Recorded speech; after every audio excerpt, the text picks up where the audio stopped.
Начало 20 века по праву считается золотым периодом для новой татарской национальной литературы. Габдулла Тукай, Фатих Амирхан, Галимджан Ибрагимов, Карим Тинчурин, Тази Гизат. В 1902 году на писательском небосклоне зажигается новое имя – имя Маджида Гафури. С одной стороны, мы говорим, что эта дата символична. 1902 год – это время ухода из жизни выдающегося татарского просветителя Каюма Насыри. И именно в это время дебютирует Маджид Гафури. Появляются первые его стихотворения, первые его прозаические произведения. Кем же был Маджид Гафури? Почему же так мало о нем известно? И как так получилось, что единомышленник, соратник и современник Тукая долгое время оставался в тени? Возможно, ответы на эти вопросы кроются в обстоятельствах, которые повлияли на судьбу его творческого наследия. Он родился на территории современного Башкортостана, в семье учителя сельского медресе. В 1905 году молодой поэт впервые приезжает в Казань. Здесь он знакомится с представителями передовой татарской интеллигенции. В дореволюционных издательствах Казани, Оренбурга и Уфы увидит свет около десятка его поэтических книг. После революции он был признан как писатель-реалист, показавший беспощадную картину мира. Вот одно из ранних стихотворений Маджида Гафури называется «Европа-Азия». Это стихотворение построено в форме диалога между Европой и Азией. И с точки зрения современного читателя это стихотворение имеет антиевропоцентристскую направленность.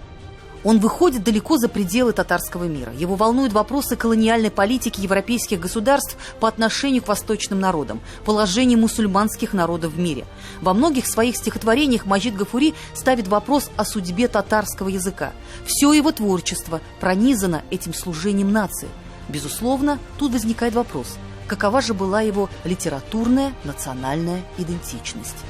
Халмашуно, это 1905 год, и он там прямо подписывается, что «Шигыр язды Абдельмаджид ибн Татар». То есть это стихотворение написал Абдельмаджид, сын татарского народа. Да? Харисов Ахнаф Ибрагимович, ну, кстати, тоже татарского происхождения, но тем не менее он один из крупнейших литературоведов и языковедов башкирского языка. И вот он замечательно, по-моему, написал, что Гафури – это писатель одноязычный, он писал на татарском языке, но одновременно служил двум народам – татарам и башкирам. В 1910 году Маджид Гафури пишет стихотворение «Если отрежут твой язык». Это стихотворение, оно связано с событиями в Государственной Думе, когда ряд депутатов высказали инициативы, ограничивающие возможности изучения родного языка. И Маджид Гафури, он не остается в стороне. Он в данном случае активно выступает в своем творчестве в защиту татарского языка. С особым трепетом Маджид Гафури, как и большинство его современников, относился к творчеству Тукая. Он не просто боготворил его, он пытался понять и разгадать феномен его популярности. Он искал встречи с ним, и она состоялась. Тукай был уже сильно болен и все же согласился увидеться с молодым и многообещающим поэтом, слог которого был ему так близок и понятен. По легенде, они согласились на том, что они организуют встречу в каком-нибудь там чайной или кафе. И вот, поскольку денег не было, у Маджида Гафури ему пришлось даже продать свою зимнюю шубу, чтобы встретить Тукая, как полагается у татар, да, встречать дорогого гостя. Маджид Гафури произвел на Тукая неизгладимое впечатление. Честный, открытый, интеллигентный, его критическую поэзию и реалистичную прозу будут сравнивать с Некрасовым и Горьким. В августе 1928 года в Казань приезжает сам Максим Горький. На встрече с татарскими писателями, увидев Гафури, он сходу заявит: «Я вас слыхал, так что я вас давно знаю».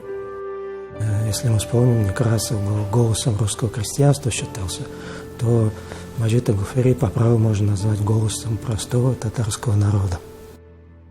Гафури всю свою сознательную жизнь прожил в Уфе, но работал в татарских газетах и оставался преданным Казани. Часто приезжал в Татарию, чтобы здесь издавать свои большие произведения. Так, либретто к опере «Эще» он написал специально для Татарского академического театра. Работа по переводу произведений Маджида Гафури развернулась в советское время. Однако многие его неизданные произведения, статьи, газетные и журнальные вырезки, личная переписка с Галимжаном Ибрагимовым, Фатыхом Амирханом, Зарифом Башири еще долгое время будут оставаться в личном архиве писателя в Уфе. Многие его стихи, написанные в советское время, подверглись цензуре. К примеру, стихотворение «Татар байрага» «Знамя татар» не вошло в знаменитое 4-томное издание, которое, кстати, было выпущено в Казани.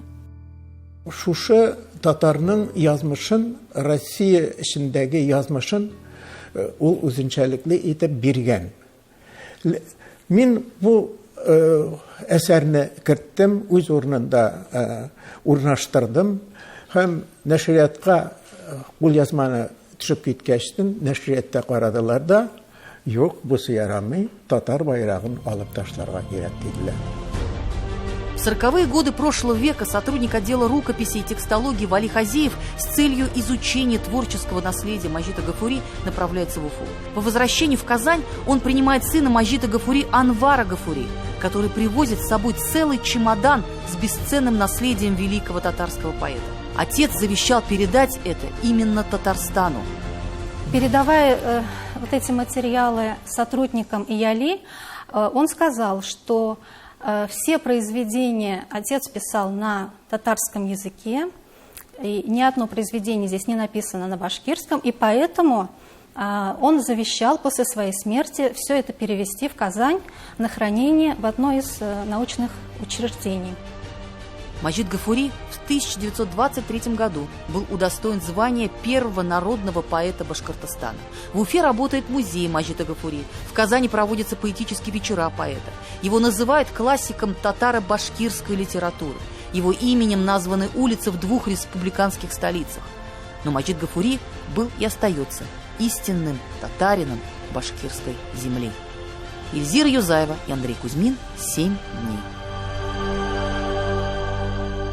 Все выпуски программы «7 дней» смотрите на YouTube-канале ТНВ.